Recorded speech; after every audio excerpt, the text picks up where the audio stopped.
Tudo bem? Deus abençoe. Olá! A todos vocês que estão conosco ao vivo e você que está acompanhando aí a gravação, mergulhando conosco no Evangelho, seguindo nessa série, né? E nessa jornada de aprendizado com o Evangelho, com palavras que saíram da boca de Jesus. Nosso Rei, nosso Mestre, nosso Senhor. Que vieram do coração de Deus, né? O próprio Deus. A boca fala o que o nosso coração está cheio. Então, lendo, deixa eu só procurar aqui, lendo o Evangelho, né? Nós temos aí o conhecimento do coração de Deus.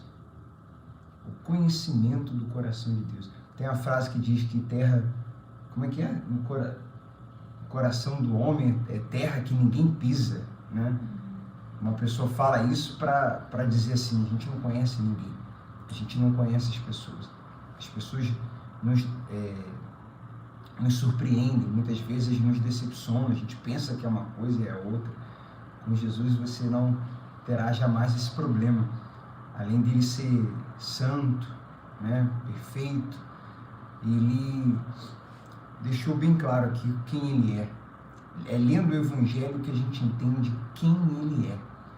E também entendemos quem somos se nos entregamos a ele. Então, é com muita alegria, com toda a força que nós estamos aqui em mais uma meditação. E hoje é o capítulo 3 do livro de Marcos, capítulo 3 do livro de Marcos, tá bom? Então vamos já ler aqui. Se você ainda não orou, dê pausa e está acompanhando a gravação, dê pausa, ainda que esteja ao vivo, faça aí a sua oração, pedindo ao Espírito Santo para iluminar o seu entendimento, para falar com você, para te inspirar, nos inspirar, tá bom? Para que essa leitura de fato seja proveitosa e vamos entender o Evangelho, lê-lo como ele é, sem a gente acrescentar aqui opiniões humanas, mas realmente passando o que está aqui para vocês. E a gente vai começar hoje, né, Marcelo, falando da cura de Jesus no sábado, né? Na última meditação nós terminamos falando dele pontuando sobre o sábado, nós falamos sobre isso, e aqui a gente vai ler mais uma cura que ele fez no sábado, né? Contrariando. Para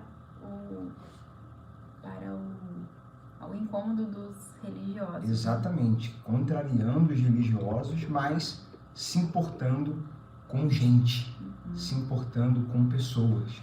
Vamos ler aqui, ó. Em outra ocasião, Jesus entrou na sinagoga e notou que havia ali um homem com uma das mãos deformada. Os inimigos de Jesus o observavam atentamente. Olha só.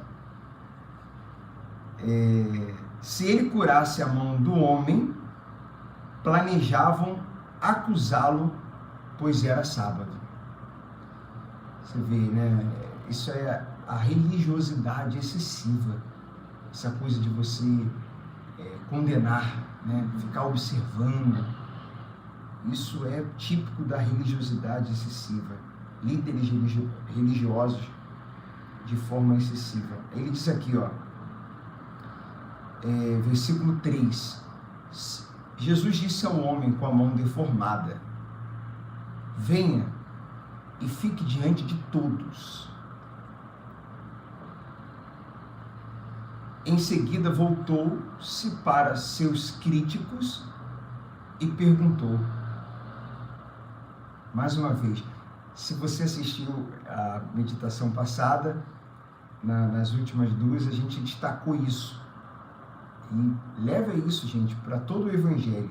As perguntas de Jesus. E aqui em Marcos está demais, né? Já no início, está muito legal. As perguntas dele, sabe aquela... Jesus, ele fazia uma pergunta que desmontava aqueles argumentos, aqueles pensamentos que estavam na cabeça desses religiosos que só queriam criticar. Ele perguntou o seguinte: o que a lei permite fazer no sábado? O bem ou o mal? Salvar uma vida ou destruí-la? Gente, é bom. E tem gente que destrói vidas, né? Em nome da sua religião. Exatamente. Que Exatamente. acha que está respaldado, né? Pela religiosidade. E isso justifica destruir, isso justifica colocar, pisar, né? Nas pessoas, ou humilhar e etc. Em nome de Deus, exatamente, fazendo algo que Jesus jamais faria, né? Em nome de Deus, em nome de uma religião, em nome de uma fé, por uma fé, mas fé canalizada em quê? Fé canalizada em quem? Então a fé, de acordo com a palavra, a fé conectada com o Evangelho, a fé pura, a fé que é a fé de Deus, é canalizada em Cristo. Em Cristo. É canalizada no Deus que se fez carne e que habitou entre nós e que disse o que queria de nós. Então ele perguntou, salvar. Ele fez, na verdade, aqui nós temos 3 perguntas, né? A primeira é, o que a lei permite fazer no sábado? A segunda, o bem ou o mal? E a terceira, para mim, é mais impactante. Ele fala, salvar uma vida ou destruí-la? Eles ficaram em silêncio. Jesus olhou para os que estavam ao seu redor, irado. Olha, gente, Jesus olhou. Eu não sei qual versão você está usando. Nós estamos usando a de sempre, desde o início lá, NVT. Aqui diz, Jesus olhou para o que estava ao seu redor, irado e muito triste pelo coração endurecido deles. Então disse ao homem, estenda a mão. O homem estendeu a mão e ela foi restaurada. No mesmo instante, os fariseus saíram e se reuniram com os membros do partido de Herodes para tramar um modo de matá-lo. Incrível, né? A pessoa que está com o coração endurecido. Meu Deus. Era para ficar feliz. Ali, né? na frente deles, né, foi praticado por Jesus um ato de cura, né? Jesus, de cura e de compaixão. O poder de Deus, a misericórdia. E ao invés deles se alegrarem com a cura, né, dessa pessoa, eles ficaram com mais raiva de Jesus ainda, né? E isso aumentou a ira, o desejo de matá-lo. Então, serve para nos alertar, né, com respeito a essas pessoas que têm o coração maldoso, que por mais que a gente muitas vezes queira mostrar a verdade, mas é frustrante, porque a pessoa ela não quer entender, ela está com um entendimento, com um coração tão endurecido, né? E a gente falou bastante sobre isso na outra meditação, né? De enxergar um pau na frente dos olhos. Coração endurecido e coração fechado e coração aberto, não foi? Coração humilde, coração orgulhoso. Coração endurecido é coração orgulhoso. Coração aberto é coração humilde. Coração endurecido, coração orgulhoso é coração impenetrável. Coração aberto, como a Michele leu, como ela está falando, coração aberto, coração humilde é coração ensinável, é penetrável. A palavra penetra. Então, por isso que ele comia com os pecadores, como a gente leu na meditação, como a gente falou na meditação passada. Pecadores, mas com coração ensinável, aberto, humilde. Então, e uma outra coisa também que vale refletir aqui rapidinho, é que a gente está aqui dizendo sobre eles, né? Sobre outros. Mas a gente deve refletir com respeito a nós. Como que a gente reage diante de outras pessoas vencendo? Se em algum momento a gente, né, de acordo com o que a gente acabou de ler aqui, perceber, tem gente vencendo, tem gente se destacando, uma pessoa, um exemplo, uma pessoa lá no seu trabalho foi promovida e ela está sendo muito requisitada e vocês são da mesma função, né? Do mesmo setor. O coração de alguém do Evangelho vai se alegrar com a alegria dessa outra pessoa. Agora, o coração que não é transformado, que não é do Evangelho, um coração que não é rendido a Cristo, movido pela natureza humana, pela carne, ele pode, ter vários tipos de reações. Uma delas é realmente não gostar, não digo nem falar, né, fazer algum comentário lá, mas às vezes a pessoa quietinha, guardar, ela ir para casa triste, porque a outra, o amigo, a amiga foi promovida, está se dando bem, né, e ela nada, então ela vai para casa com aquela tristeza. Se isso acontecer, isso é um sinal de alerta, de que não estamos bem, de que não está fluindo o Evangelho em nós, porque o Evangelho é amor, é você se alegrar com a alegria dos que se alegram, né? E chorar com os que choram. É exatamente isso. É o motivo de incluir nas orações, né? Da pessoa ter essa autoanálise, né? Identificar o que está dentro dela, essa sinceridade, essa humildade, porque quando a gente quer agradar a Deus, a gente não mascara o que está dentro, né? No sentido não que eu tenho que falar para as pessoas o que eu estou sentindo, mas principalmente para Deus, falar: Deus, Pai, eu senti hoje isso, eu sei que isso não te agrada. Isso. Então me muda, me ajuda a mudar. Porque na força do braço realmente a gente não consegue, mas quando a gente com sinceridade confessa esse pecado a Ele, quando a gente confessa esse sentimento a Ele, Ele nos ajuda, né? Ele nos fortalece, tira isso de dentro da gente. Ele vai nos moldando, nos transformando de acordo com a nossa busca, com o nosso querer, com a nossa fé, com a nossa sinceridade. É isso aí. Amém. Eu creio que assim seja.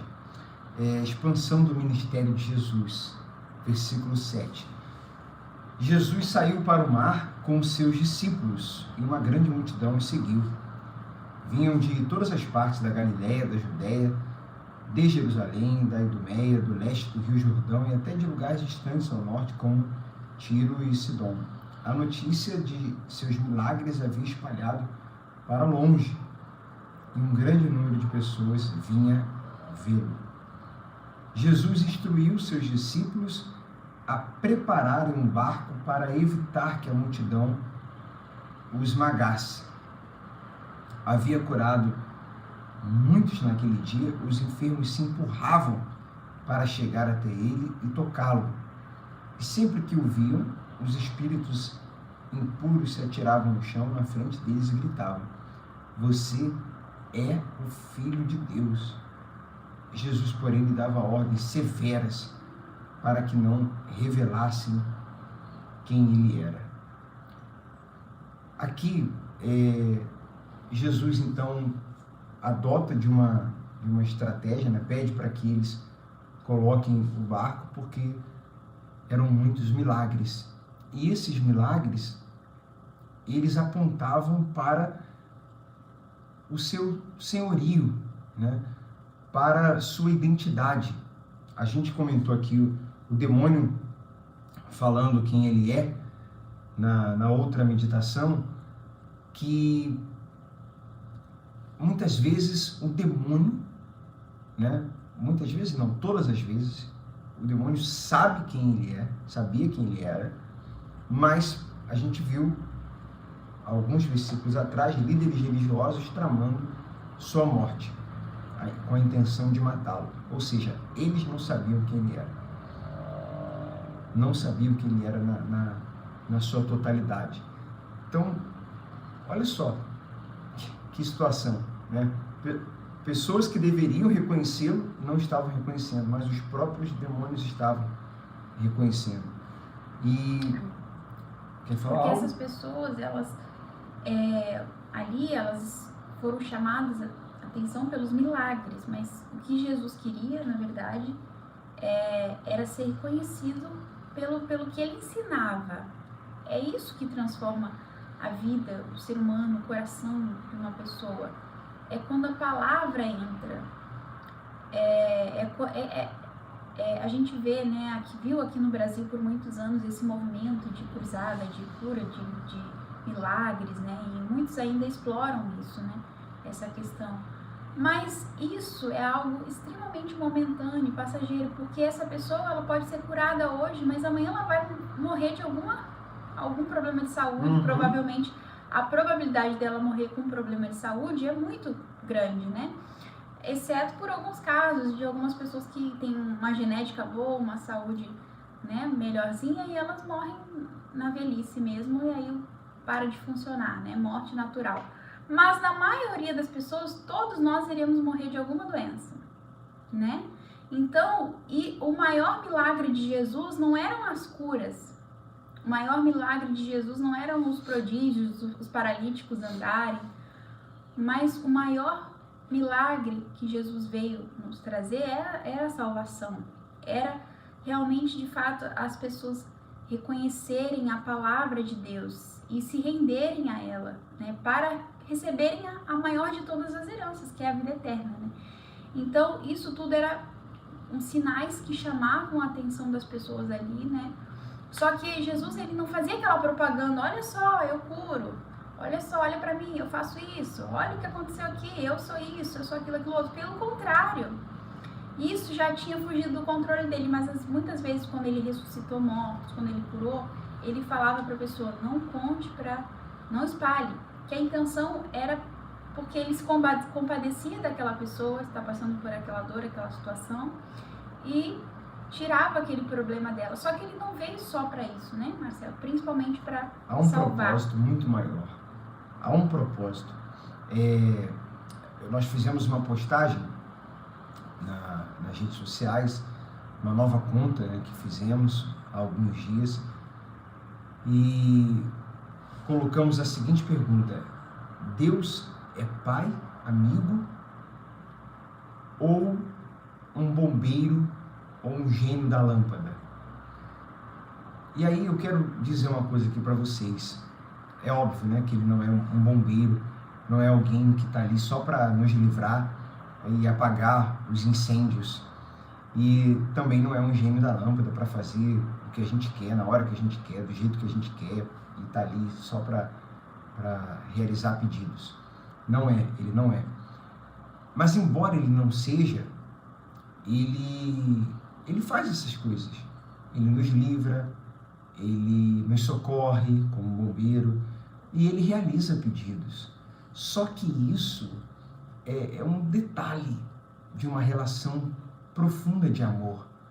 Isso é um detalhe diante do maior milagre, que é isso que o Michele falou, o da salvação, que começa com a gente sendo salvo de nós mesmos.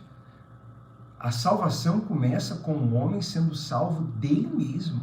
E quando, talvez você pergunte, mas Marcelo, quando que um homem é salvo dele mesmo? Quando ele nasce de novo.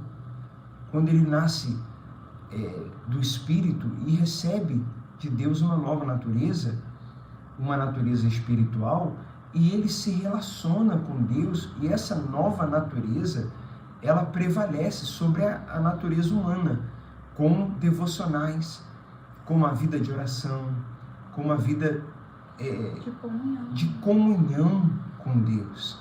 O Espírito reina sobre a carne, e ali a pessoa começa a ser salva dela mesma.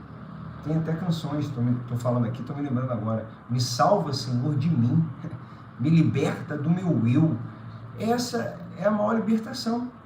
Essa é a maior salvação. Esse maior milagre nos liberta de muitos outros sofrimentos. Exatamente. Né, que nós mesmos provocamos por causa da nossa natureza corrompida. Exatamente. Né? A gente não tem o zelo a nossa natureza corrompida não quer cuidar da saúde.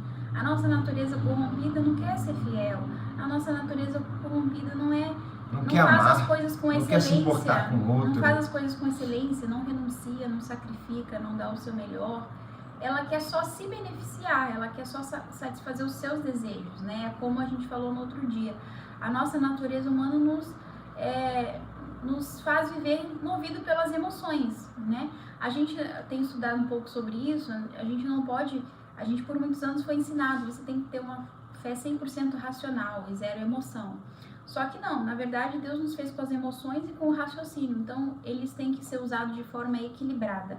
Então os dois extremos fazem mal, tanto 100% raciocínio, porque isso é uma característica de uma pessoa psicopata que tem zero sentimentos, né? E de uma pessoa incrédula também, né? Exato. E uma pessoa 100% emotiva também, ela é uma pessoa movida pelas emoções, pelos impulsos, e ela também inconsequente. Exatamente. Então, dos dois opostos são ruins. Uma pessoa movida pelos sentimentos, que é a pessoa que pode ser ainda com a natureza, né, sem corrompida e tudo mais, ela quando ela usa as emoções dela, o que ela sente, ela faz, né? Então é como um animal que não tem raciocínio, ele age por instinto. E uma pessoa que age por instinto, como que ela é? Quais são as consequências de uma pessoa que age por instinto? Ela vive... Ela é explosiva, né? O que ela tiver vontade, ela faz. Ela ofende as pessoas, ela magoa. É uma pessoa que vive arrependida ou com remorso, depende das coisas que fala, das coisas que faz. Porque ela diz, quando eu vi, já falei, quando eu vi, já fiz, eu fiz, não pensei. Toda hora ela vai reagir assim. Eu não pensei, eu na hora, tudo é na hora, eu não pensei, na hora eu acabei me deixando levar, é sempre assim, né? Então o Espírito, quando recebemos o Espírito Santo, então essa é a maior bênção, esse é o maior milagre, essa é a maior libertação, essa é a salvação.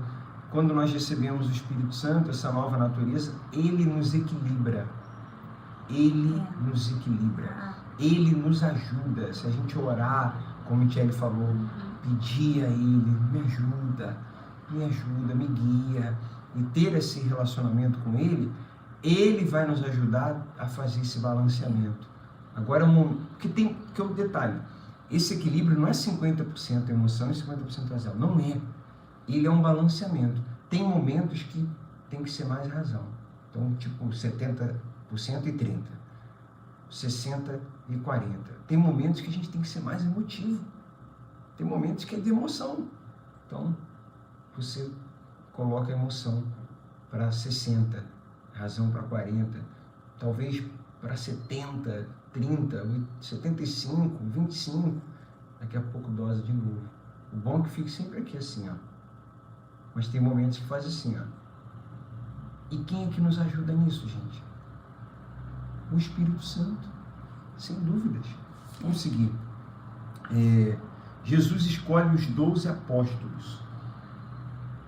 E ele escolheu 12, que no início não era fácil não. Hein? E todos eles tiveram que nascer de novo para se tornarem melhores. Depois Jesus subiu ao monte e chamou aqueles que ele desejava que os acompanhasse. E eles foram. Escolheu 12.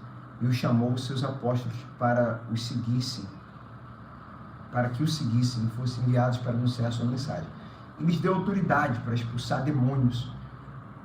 Estes foram os 12 que ele escolheu: Simão, a quem ele chamou de Pedro, Tiago e João, filhos de Zebedeu, aos quais deu o nome de Boanerges, que significa filhos do trovão, André, Filipe, Bartolomeu, Mateus, Tomé, Tiago, filho de Alfeu, Tadeu, Simão, o cananeu, e o 12º, Judas Iscariotes, que depois o traiu.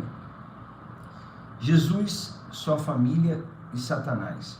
Se você está acompanhando aí essa meditação de Marcos, vale a pena. Acabamos de ler aqui os apóstolos e me fez lembrar da genealogia. Então, se você não mergulhou lá no Evangelho de Mateus, antes da gente entrar no capítulo 1 de Mateus, nós fizemos algumas meditações, e no capítulo 1 nós entramos na genealogia de Jesus, e aí cabe aqui para os apóstolos também, as pessoas complicadas que Jesus escolheu, cada um com o seu temperamento, cada um com o seu jeito, e um jeito muitas vezes complicado, todos eles com defeitos, né? Todos eles com defeitos. Na genealogia de Jesus, pessoas que você olha assim e fala, essa aqui nunca vai entrar na genealogia na genealogia do Salvador, entrou, estava, fez parte. E no capítulo 2 de Marcos, a gente viu ele comendo com pecadores, andando. No Evangelho de Mateus também, na genealogia também. Tudo isso se junta e fica claro para a gente um Deus cheio de graça, né? Cheio de graça, e não procurando perfeição. Não fica procurando perfeição, mas eu estou batendo nessa tecla aqui, porque é o que o Evangelho nos passa, o Evangelho puro, o Evangelho genuíno. É um Deus que procura corações quebrantados, rendidos, abertos, dispostos a obedecer, corações ensináveis, moldáveis, barro mole nas mãos do olheiro. Então, por isso, esse é o critério, sabe? Deus sabe por que escolheu esses homens aqui, mas com certeza a gente tem coisas que a gente não sabe, mas uma coisa a gente sabe aqui: esses homens, o coração desses homens era um coração exceto de aberto. Judas, que já era uma pessoa maliciosa, já era maldosa, mas o próprio Jesus falou, né, que fosse para se cumprir as escrituras. Aí fazia parte de um plano, né? Então ele foi escolhido também propositalmente, né? Mas Judas, desde o início, ele era maldoso, malicioso, ele era aquele coração que buscava os seus próprios interesses, né? E é bom falar isso porque tem gente aí, talvez assistindo assim, mas, né, com aquela coisa de quem sou eu, né? E é difícil ela aceitar, às vezes algumas pessoas, é difícil crer, porque tem muitos gatilhos, tem muitos ranços, tem muita coisa do passado, da infância, e a pessoa às vezes sofre com um complexo de inferioridade, ou ela não se vê assim capaz. Mas quem foi quem disse que esse é o critério? Mas Deus me escolheu. É difícil ela entender que ela foi escolhida realmente. Mas foi. Ele fala, né? Não foram vocês que me escolheram, eu escolhi. Você foi escolhido, sim. Você está aqui acompanhando o Evangelho. Que sede é essa? Que vontade é essa que você está tendo de mergulhar no Evangelho? Pelo amor de Deus, você não está aqui por acaso, sinceramente. Então você foi escolhido, aceite isso. Aceite se chamar. Jesus, sua família e Satanás. É o título aqui. A família de Jesus pensa que ele estava louco. Certo dia Jesus entrou numa casa e as multidões começaram a se juntar. Logo ele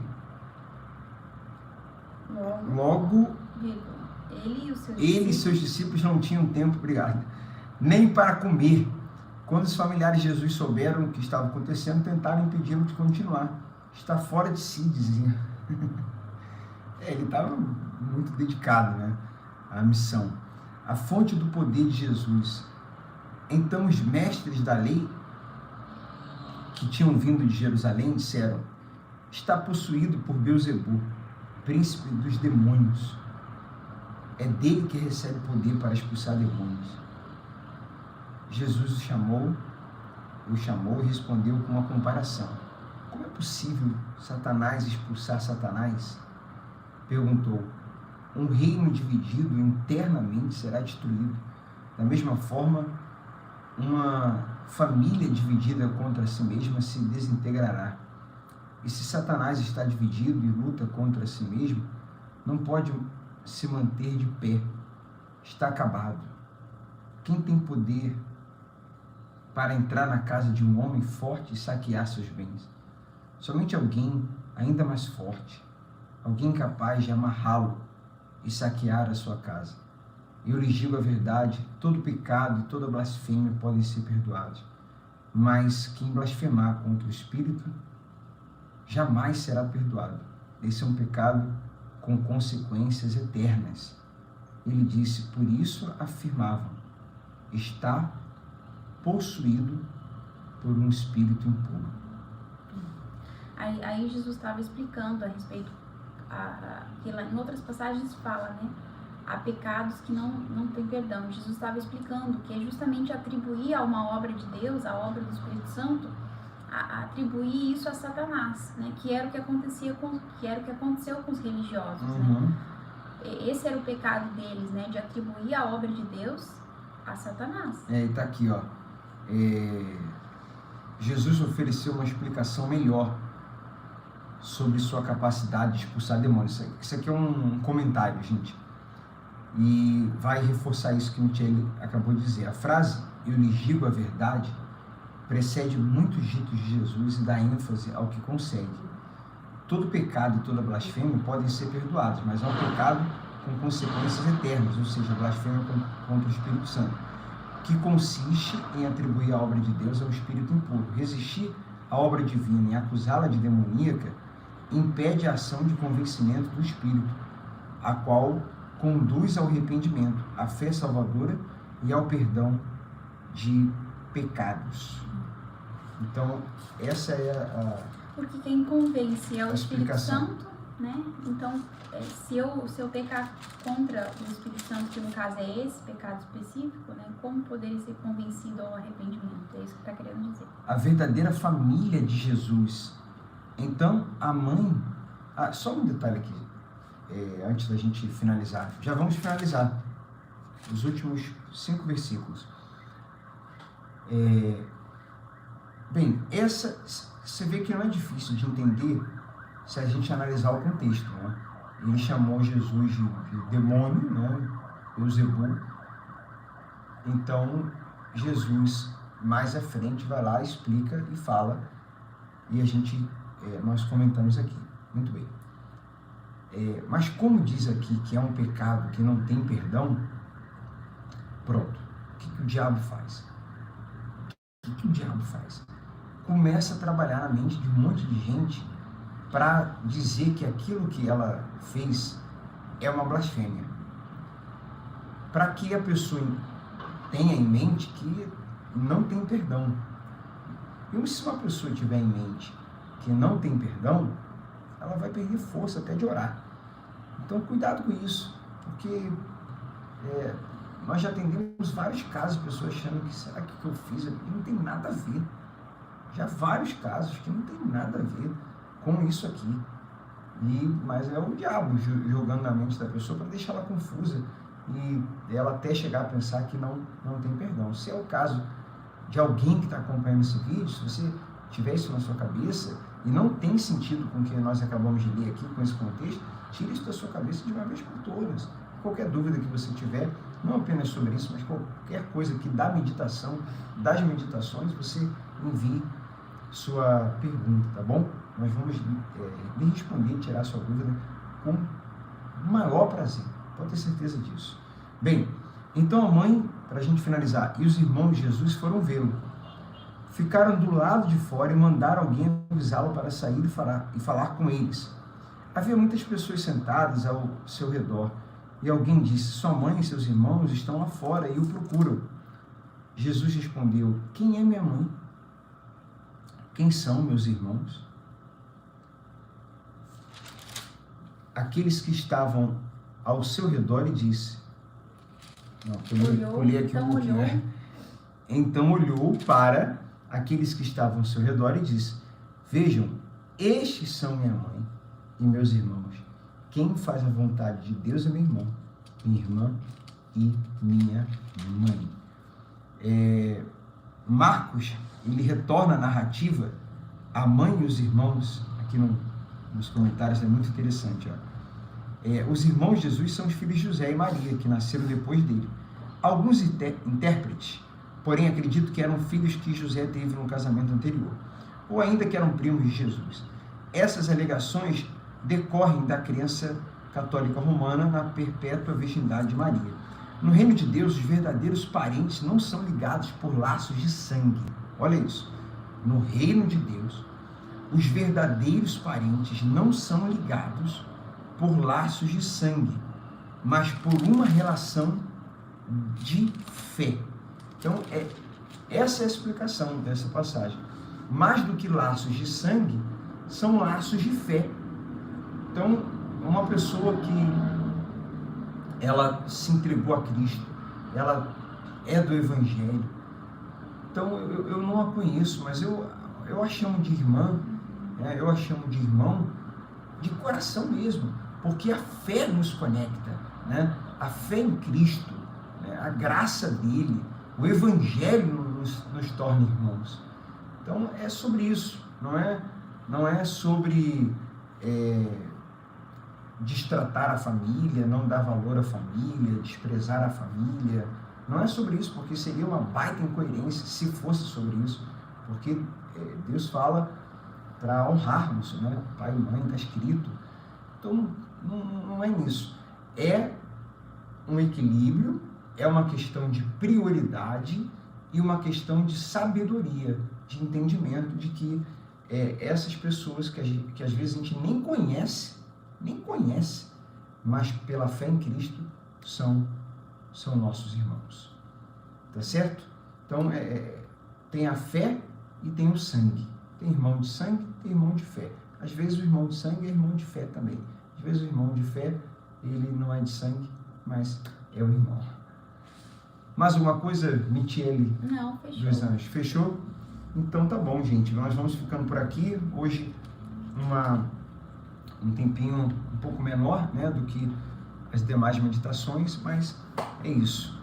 Se fez sentido para você, se você está aí mergulhando no Evangelho, pretende continuar, está com sede do Evangelho, se algo aqui lhe ajudou, que foi falado, se aquilo que nós lemos fez sentido para você, então só nos resta ele pedir que curta aí o vídeo, que não passe por ele sem clicar no curtir, deixar um comentário, né, daquilo que te ajudou, daquilo que mais chamou a tua atenção, daquilo que mais está fazendo o teu coração queimar no Evangelho, no capítulo 3 de Marcos. Deixa aí o seu comentário e, se possível, compartilhe também, tá bom? Deus abençoe vocês. Até a próxima meditação, capítulo 4 do livro de Marcos. Do semeador. A gente leu em Mateus, vamos ver o que Marcos nos apresenta aqui. São várias parábolas no capítulo 4 e, novamente, com certeza vai ser uma bênção. Um abraço a todos, até a próxima.